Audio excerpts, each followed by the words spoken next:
Here we are in my lovely dorm room taking a look at two of Edward Hopper's most classic pieces of art. We are first going to give a little description of what Edward Hopper is all about. Edward Hopper was a depressed man who at the end of his life had problems with his wife. What man doesn't? His artwork is a representation of his life. Speaking of representation of his life, did you know Office in a Small City was done to express how he was feeling? No, I didn't. Why don't we take a look? The painting Office in a Small City was done in the summer of 1953 in Truro and was finished at the end of the year 1953 in New York. The painting was done post-war and has to do with the business life after the war. Doesn't the man look lonely and more like he's daydreaming rather than working? Yes, he does. The painting is representation of a man who is isolated not only physically but emotionally. What else expresses his emotions? Well, the man is trapped in the corner of this office, with dull furniture and walls that don't let him see his coworkers. He has no communication with anyone around him. Even the building outside of his office is cut off. Hopper even said, "My aim was to try to give him the sense of isolated and lonely office interior, rather high in the air, with the office furniture which has a very definite meaning to me. If you look at the architectural design of this building, you can see how the windows are both shown and how you can't see much of the outside except half of the building across. The way the outside world is affecting the inside gives off a sense of the unknown."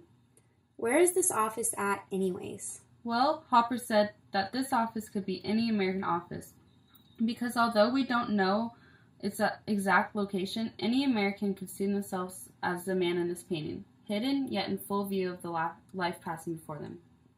Ah, so profound. That is interesting because it sort of reminds me of another one of Hopper's famous paintings called Nighthawks. Oh, I'm familiar with this painting. Wasn't it done in 1942, the peak of World War II? Yeah, in fact, that is perhaps the reason why the streets appear so empty and mysterious. Why don't we take a look? Oh, yeah, it's so mysterious. Oh, not that. Here we go, much better. So, here we have a very classic and American piece of art. But what makes it so American? I don't see any supersized garlic fries. They aren't at a barbecue. And where's Obama? Well, you see, although all of those things are very American, what makes this painting American is the apparel and appearance of everyday American objects, such as the cherry-top stools, the napkin holders, the mugs of coffee.